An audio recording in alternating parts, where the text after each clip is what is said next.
Oke, di sini gue mau nanya pertanyaan penting. Sekarang gue udah berhasil ngubah porto gue dari yang kecil sampai sekitar 5 miliar ke atas dari kripto. Dari berapa? Dari 49 juta. Kasih tepuk tangan, lihat deh. Hidupnya berubah. Ya. Oke, lanjut. Awalnya gue pengusaha, gue dagang juga sama kayak Bro Tim juga awalnya. Setelah itu gue benar-benar suntik mati perusahaan F&B gue yang sekarang tak masih running perusahaan manufaktur gue. Itu gue masih running. Yang mau gue tanyain di sini, apa yang harus gue lakuin dengan porto gue yang sekarang? Karena banyak banget orang yang nawarin buat invest, dan banyak juga orang yang udah apa namanya nawarin gue buat jadi speaker juga di Malang. Ya. Gue di Malang terkenal sebagai perwira kripto di Malang. Oke. Oke, itu aja sih. Terima Saran dari kasih. gue ya. Saran dari gue, oke. Lu manufaktur apa? Konveksi. Konveksi. Iya, Oke. Lu fokus di sana ya kan sekarang. iya. Lu fokus di manufaktur konveksi dan lu sekarang punya uang dari hasil konveksi itu yang lu investasikan. Tapi gue sekarang full time trader. Oke. Iya. Lu full time lu udah nggak lakuin konveksi lagi. Masih tapi udah nggak terlalu gue iniin. Oke. Masih lebih ke partner ya. Oke. Jadi ini orang yang udah ngubah 49 juta jadi 5 miliar. Harus ngapain? Pasti banyak yang akan nawarin lu. Oh, gue Iya, punya betul. bisnis coffee shop, gue punya bisnis ini. Itu hal pertama yang lu lakukan adalah tolak semuanya. Karena gue bilang tadi, bisnis yang nyampe S&P 500 aja, itu 20 tahun mati. Bisnis itu tidak seseksi itu. Saham tuh tidak seseksi itu. Ya. Gue ngomong di sini sebagai pelaku usaha. Contoh deh, venue ini aja. Siapa berani betting ini masih ada 20 tahun lagi? Gue nggak berani betting ini masih ada lagi. Paling udah berubah jadi yang lain. Karena bisnis itu sulit sekali. Punya tempat, gue nggak tahu ini beli atau nyewa atau kerja sama sama Alam Sutra, sewain ke orang, kalau itu pun kalau ada yang mau, bisnis tuh sulit sekali. Jadi ketika lu udah jackpot kayak gitu, lu harus pikir untuk jaga duitnya. 5 miliar tuh buat orang biasa itu bukan duit yang kecil. 5 miliar itu lu bungain 10% aja, itu 500 juta per tahun. Kalau gue jadi lu, gue kejar, gue cari 10% aja tiap tahun. Itu hidup gue udah enak sampai gue mati. Nah kalau lu tadi bilang, lu diundang sebagai speaker, sebagai apa untuk sharing ilmu lu, dan lu suka di situ, mending menurut gue fokus di situ. Lu terima gitu.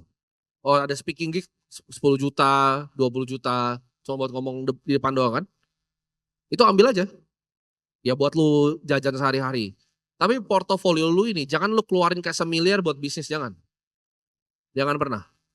Cari return yang aman 10 sampai 20%. Kita ngomong Bitcoin deh, kita potong CAGR target gua 20% ya. Itu 5 miliar di 20%, itu 1 miliar setahun. 80 juta sebulan. Lu udah jajan bebas itu. Hidup lu selesai.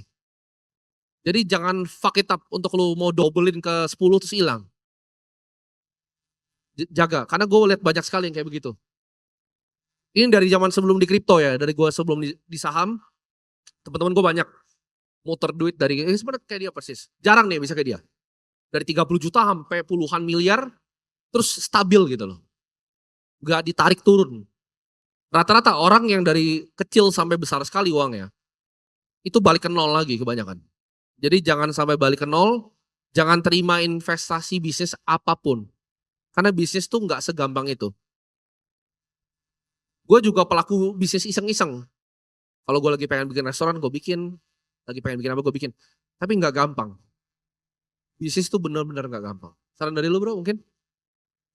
Nice t-shirt ya.